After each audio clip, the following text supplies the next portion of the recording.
Hi நமஸ்தே, நான் உங்க friend Jaya Srinivasan. Welcome to veggies recipe. இன்னைக்கு நம்ம வெஜ்ஜீஸ் ரெசிபி கிச்சன்ல உக்காரை நம்ம பண்ண போறோம். அதாவது இது எல்லாருமே பண்ணுவாங்க, தீபாவளிக்கு ரொம்ப ஸ்பெஷலா பண்ணக்கூடிய ஒரு ஸ்வீட்.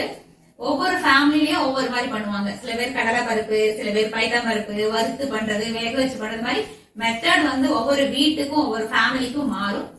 நான் பண்ற மெத்தட் ரொம்ப ஈஸியா இருக்கும், குவிக்கா இருக்கும், ரொம்ப டேஸ்டா இருக்கும். ஃபர்ஸ்ட் டைம் சேனலை பாத்தீங்கன்னா ப்ளீஸ் சப்ஸ்கிரைப் பண்ணிக்கோங்க. பெல் ஐகானை கிளிக் பண்ணி வச்சிட்டீங்கன்னா நான் டெய்லி போடக்கூடிய எல்லா ரெசிபிஸும் குவிக்கா உங்களுக்கு ரீச் ஆகும். வாங்க ஈஸியா எப்படி பண்றது பார்க்கலாம். இந்த உக்காரை ரெசிபி ரொம்ப பெர்ஃபெக்டா நல்ல பொலன்னு இருக்கும்.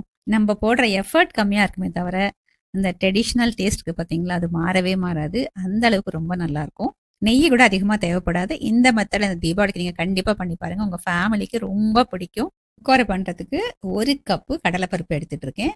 இது ஒரு கடாயில போட்டு நல்லா ட்ரை ரோஸ்ட் பண்ணிக்கணும். நல்லா வாசனை வரும், லேசா கலர் மாறும்.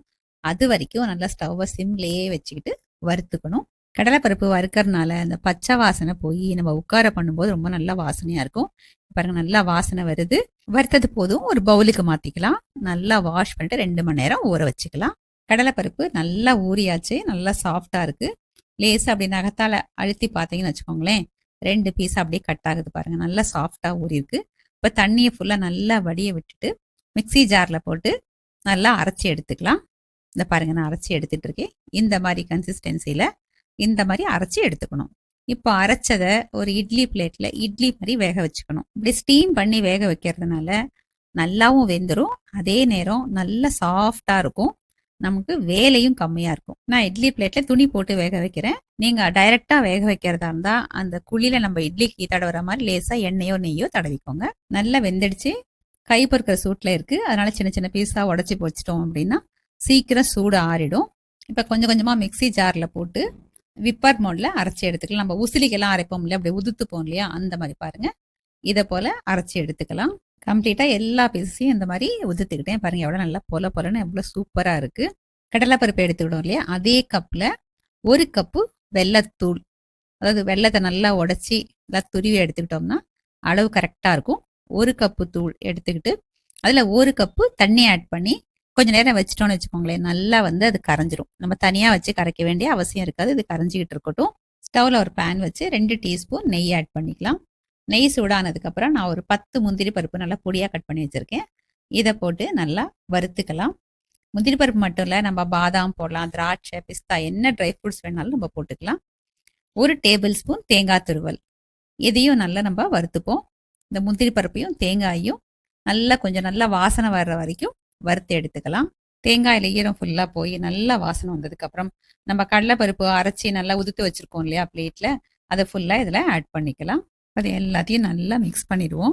எல்லாத்தையும் நல்லா ஒன்று போல கலந்து விட்டுட்டு ஒரு 2 ஸ்பூன் நெய் ஆட் பண்ணிக்கலாம். உட்காரையில நெய் வாசனை சூப்பரா இருக்கும். திரும்பவும் மிக்ஸ் பண்ணிடுவோம் எல்லாத்தையும். 1/2 டீஸ்பூன் ஏலக்காய் தூள் ஆட் பண்ணிட்டு இதையும் நல்லா மிக்ஸ் பண்ணலாம். ஸ்வீட் அப்படின்னாலே ஏலக்காய் தூள் தானே, அதோட வாசனை எப்பயுமே நல்லா இருக்கும். ஒரு பிஞ்சு சால்ட் கூட ஆட் பண்ணிக்கலாம். ஸ்வீட் நல்லா எடுத்து கொடுக்கும். ஏலக்காய் தூளோட கொஞ்சம் ஜாதிக்காய், பச்சை கற்பூரம் அதுவும் ஆட் பண்ணிக்கலாம். அந்த வாசனையும் ரொம்ப நல்லா இருக்கும். ஒன்று போல நல்லா கலந்துட்டோம். இப்போ இதை ஸ்டவ் ஆஃப் பண்ணிட்டு சைடில் எடுத்து வச்சுட்டு வெள்ளைப்பாகு நம்ம காய்ச்சிக்கலாம். ஸ்டவ்ல ஒரு சின்ன கடாய் வச்சுக்கலாம். நம்ம ஆல்ரெடி வெள்ளத்தை ஊற வச்சதுனால வேலை ரொம்ப ஈஸியாயிடுச்சு. டைரக்டா கடாயிலே நம்ம ஃபில்டர் பண்ணிக்கலாம். வெள்ளத்துக்கு பாகு பதம் எதுவும் தேவையில்லை, நல்லா திக்கா கொதிச்சா போதும். நான் உங்களுக்கு காமிக்கிறேன். பக்கத்துலேயே இருந்து கொஞ்சம் கலந்து விட்டுக்கிட்டே இருங்க. நல்லா நுரைச்சி வருது பாருங்க, கொஞ்சம் திக்காயிட்டே இருக்கு. வெள்ளைப்பாகு நல்லா திக்காயாச்சு பாருங்க. உங்களுக்கு நல்லா வித்தியாசம் தெரியும்னு நினைக்கிறேன் இல்லையா. இந்த அளவுக்கு திக்காக்கிக்கணும். இப்போ ஸ்டவ் ஆஃப் பண்ணிட்டு இப்போ இந்த பாகு ஃபுல்லா நம்ம அந்த கடலைப்பருப்பு தேங்காய்லாம் வதக்கி வச்சிருக்கோம் இல்லையா, அதுல விட்டுடணும். இப்படி நல்லா எல்லா பக்கமும் பரவலா அப்படியே விட்டுருங்க. இந்த பாகு அப்படியே பர்ஃபெக்டா கரெக்டா இருக்கும். கம்மியும் கிடையாது, கூடவும் கிடையாது. இப்போ இது எல்லாத்தையும் நல்லா கலந்து விட்டுடுங்க. ஸ்டவ்ல இப்போ வைக்க வேண்டாம். எல்லாத்தையும் ஈவனா நல்லா மிக்ஸ் ஆனதுக்கு அப்புறம் நம்ம ஸ்டவ்ல வச்சு வதக்கிக்கலாம். இப்போ இந்த பேனை அப்படியே தூக்கி ஸ்டவ்ல வச்சுட்டு நல்லா வதக்கிடுவோம். நல்லா ஒன்று போல மிக்ஸ் ஆகட்டும். ஸ்டவ் சிம்லே வச்சுக்கலாம். நல்லா வதக்கிறதுனால இந்த வெள்ளைப்பாகு, இந்த கடலைப்பருப்பு நல்லா இழுத்துக்கிட்டு சாப்பிட்றதுக்கு நமக்கு டேஸ்ட் ரொம்ப நல்லா இருக்கும். வதக்கும் போதே சின்ன சின்ன கட்டிகள் இருந்தால் லேசா உடச்சி விட்டுருங்க. சூடு ஆறுனால நல்லா உதிர்ந்துக்கும். நல்ல பொலன்னு உதிரியா வந்தாச்சு. ஸ்டவ் ஆஃப் பண்ணிடலாம். சூடு ஆறும்போது இன்னும் கொஞ்சம் நல்லா அது உதிரியா வந்துடும். லாஸ்ட்ல 1 ஸ்பூன் அப்படியே நெய் பரவலா போட்டு நல்லா மிக்ஸ் பண்ணிடுவோம். நம்மளோட உக்காரி பர்ஃபெக்டா ரெடி ஆயிடுச்சு. சர்விங் பவுலுக்கு மாற்றிக்கலாம். இருக்கிறதுலே ரொம்ப ஈஸியான மெத்தட் இதுவாக தான் இருக்கும் அப்படின்னு நான் நினைக்கிறேன்.